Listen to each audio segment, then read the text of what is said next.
Chill पक्षी राज, जादुई अंडा और खूनी भेड़िए ने लिया नकली शेर का रूप। एक घना जंगल था। जंगल का राजा शेर था। शेर के राज्य में सारे जानवर खुशी से जीवन गुजार रहे थे। सारे जानवर शेर का बहुत ही मान सम्मान करते थे, पर उसी जंगल में रहने वाले बाघ को शेर से जलन होती थी। बाघ शेर को देखकर हर बार मन में सोचते रहता था, अगर मैं इस जंगल का राजा होता तो मैं भी सबका इतना ही ख्याल रखता जितना ये शेर रखता है। इसमें क्या इतनी बड़ी बात है जो सारे जानवर इसको सर पर चढ़ा रहे हैं। बाघ जलन में जल रहा था। ऊपर से वो शेर से अच्छा बर्ताव करता, पर मन ही मन उससे बहुत ही चिढ़ता था। ऐसे में एक दिन उस जंगल में एक खूनी भेड़िया आता है। उस खूनी भेड़िए को उसकी कर्मों की वजह से दूसरे जंगल से बाहर निकाला गया था। इस जंगल में आते ही भेड़िया सोचता है, अभी अभी मैं दूसरे जंगल से बाहर निकाला गया हूँ। अभी कुछ दिन मुझे इस जंगल में अच्छे से रहना होगा। बाद में मैं अपना असली रूप सबको दिखाऊंगा। ऐसा सोचकर खूनी भेड़िया जंगल में रहने लगता है। एक बार उसकी मुलाकात बाघ से होती है। तब बाघ और उसकी दोस्ती हो जाती है। बाघ भेड़िए को अपनी मनोकामना बताता है। तब भेड़िया कहता है, अरे बाघ, तुम तो शेर से भी ज्यादा काबिल हो इस जंगल के राजा बनने के लिए। मैं तुम्हें तुम्हारा सपना पूरा करने में मदद करूंगा। सच में भेड़िए, तुम्हें भी ऐसा ही लगता है कि मैं इस जंगल का राजा बनूं? अब तो मैं कुछ भी करके इस जंगल को हासिल करके ही रहूंगा। बाघ खुशी से झूमते हुए वहां से चला जाता है। तब भेड़िया अपने आप से कहता है, अब इस बाघ के कंधे पर अपनी बंदूक रखकर मैं अपना खेल खेलूंगा। अब सबको मेरा असली रूप दिखाने का वक्त आ गया है। भेड़िया सोचते सोचते जा रहा था कि तभी उसे एक शेर की खाल मिलती है, जिसे देखकर भेड़िए के दिमाग में आइडिया आता है। भेड़िया उस खाल को अपनी गुफा में रखता है और बाघ से मिलने जाता है। उसे अपना प्लान बताता है। तब बाघ सीधे शेर के पास जाकर कहता है, शेर महाराज, जल्दी चलिए। उस पुरानी गुफा में एक खूनी भेड़िया आया है। उसने हमारे कुछ जानवरों को मार दिया। आप जल्दी चलिए। तब शेर बाघ पर विश्वास करके उसके साथ पुरानी गुफा के पास जाने लगता है। शेर गुफा के अंदर चला जाता है। शेर जैसे ही गुफा के अंदर जाता है, वैसे ही बाघ और भेड़िया मिलकर उस गुफा का दरवाजा पत्थर से बंद कर देते हैं। गुफा के बाहर बाघ और भेड़िया शेर के अंत से खुश हो जाते हैं और वो जोर जोर से हंसने लगते हैं। अब मैं इस जंगल का राजा हूँ। धन्यवाद दोस्त, आज मैं बहुत खुश हूँ। बाघ जंगल में जाकर शेर के मरने की बात बताता है और खुद को जंगल का राजा घोषित कर देता है। पर शेर के मरने की बात से सारे जानवर दुखी हो जाते हैं। तब बाघ कहता है, अरे यू दुख मनाना बंद कर दो। अब तो आपके पास मुझे राजा कहने के अलावा कोई रास्ता नहीं है। चलो मेरी ही जय जयकार करो। पर तभी वहां भेड़िया शेर की खाल पहन कर आता है और शेर की आवाज निकालते हुए कहता है, नहीं मेरे प्यारे जानवरों, ये बाघ मक्कार है। इसने मुझे मारने की कोशिश की थी, पर मैं जैसे तैसे बचकर आ गया। इसे तुरंत इस जंगल से बाहर कर दो। शेर को देखकर बाघ के तो कुछ समझ में नहीं आता है। सारे जानवर बाघ की इस हरकत से चिढ़ जाते हैं और वो बाघ को मार मार कर जंगल से बाहर निकाल देते हैं। उसे ये भी पता नहीं रहता कि शेर के खाल में भेड़िया छिपा हुआ है। भेड़िया इन सब से बहुत ही खुश हो जाता है। बेवकूफ बाघ, मुझ पर विश्वास कर बैठा। पर चलो, इसी बहाने मेरे दोनों दुश्मन मेरे रास्ते से दूर हो गए। भेड़िया जंगल में नकली शेर राजा बनकर अपनी हुकूमत चलाने लगता है, तो उधर बाघ दर दर की ठोकरें खाने लगता है। यही मेरे पापों की सजा है। मेरे साथ यही होना चाहिए था। बाघ खुद को कोसते हुए रो रहा था। कि तभी वहाँ चील पक्षी राज प्रकट होते हैं और वो बाघ से कहते हैं, बाघ, खुद को कोसना बंद करो। भेड़िए ने तो तुम्हारा फायदा उठाया है। हाँ, उस शेर के खाल में एक भेड़िया है और वो जंगल के जानवरों पर हुकूमत करना चाहता है। हमें भेड़िए का राज सबके सामने लाना होगा।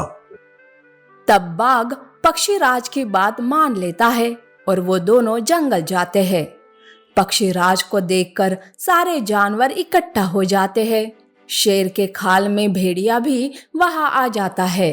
तब भेड़िया बाघ को देखकर कहता है, अरे बाघ, तुम यहाँ? तुम्हारी हिम्मत कैसे हुई इस जंगल आने की?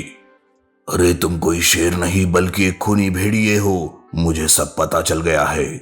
बाघ सबके सामने शेर के मरने की बात और भेड़िए का राज बताता है, पर जानवर बाघ की बात नहीं सुनते हैं। इसी में उनकी बहस शुरू हो जाती है। तब पक्षीराज कहते हैं, अरे यूं बहस करना बंद कर दो। मेरा जादुई अंडा ही इस शेर का असली रूप आप सबके सामने लेकर आएगा। तब पक्षीराज अपना जादुई अंडा प्रकट करता है। उस जादुई अंडे से रोशनी निकलकर सीधे शेर पर गिरती है, जिस वजह से शेर की खाल उतर जाती है और भेड़िया सबके सामने आ जाता है। इस तरह से सबके सामने भेड़िए का राज खुल जाता है। सारे जानवर भेड़िए को मार मार कर जंगल से भगा देते हैं। वो सारे पक्षीराज का धन्यवाद करते हैं और बाघ को ही जंगल का राजा बना देते हैं। संगति का फल।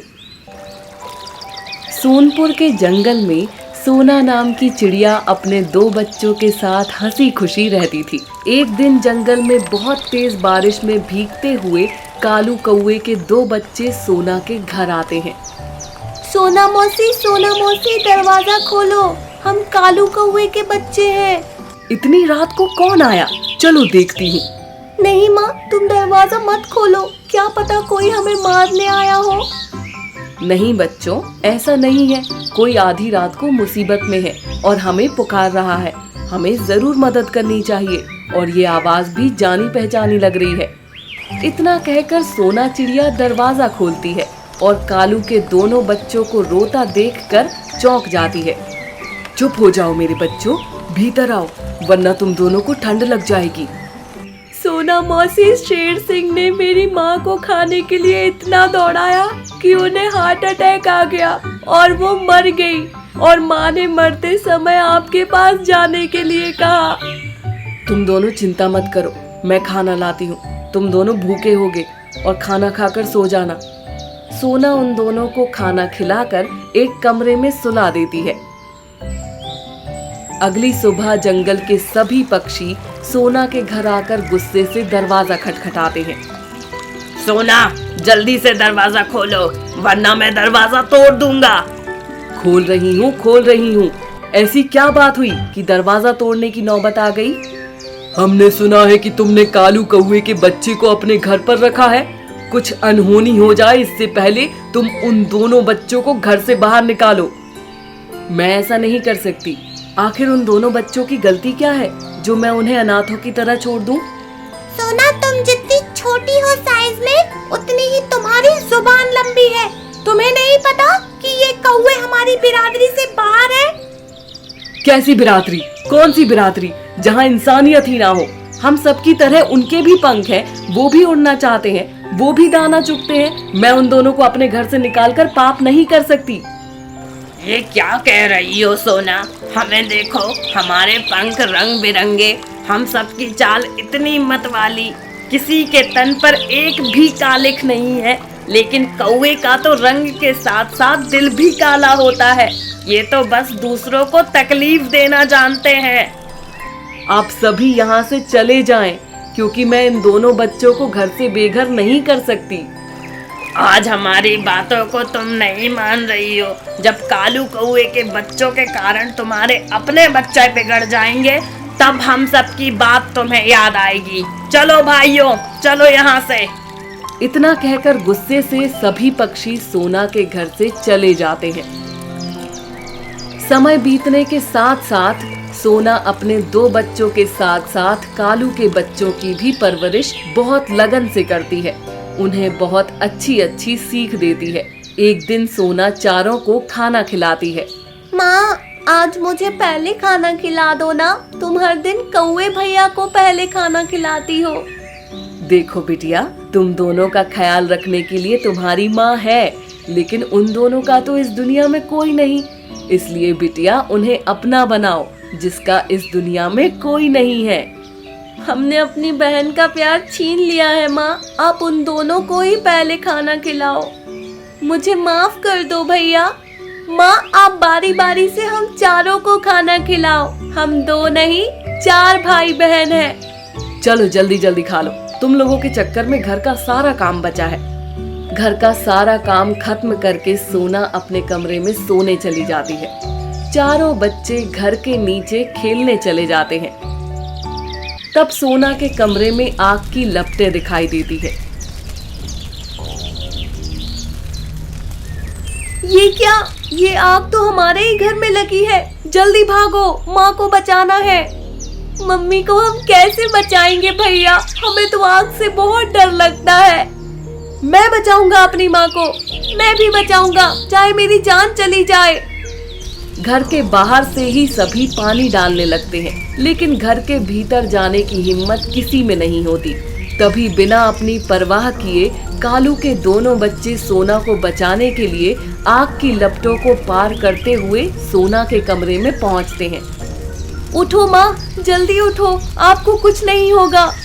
तुम जाओ मेरे बच्चे यहाँ से, नहीं तो तुम भी जल जाओगे।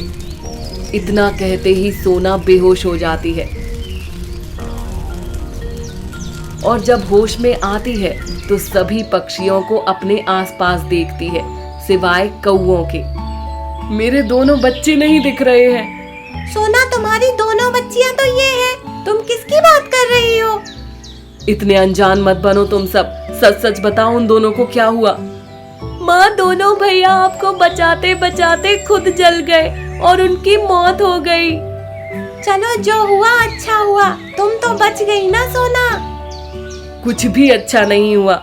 मुझे तो बेहोश होने से पहले ही पता चल गया था, जब तुमने अपनी चोंच में जलते हुए तिनकों को मेरे घर पर लाकर फेंक दिया। लेकिन मेरी परवरिश और संगति ने कौवे की भी नीयत बदल दी। ये क्या कह रही हो तुम सोना? कौवे के प्यार में पागल हो गई हो। निकल जाओ तुम सब मेरे घर से। तुम सब कभी भी कालू कौवे के बच्चे जैसे नहीं बन सकते। ऐसा कहते ही सोना सबको बाहर खदेड़कर अपने घर का दरवाजा बंद कर देती है और कौवों की याद के साथ अपने दोनों बच्चों के साथ जीने लगती है।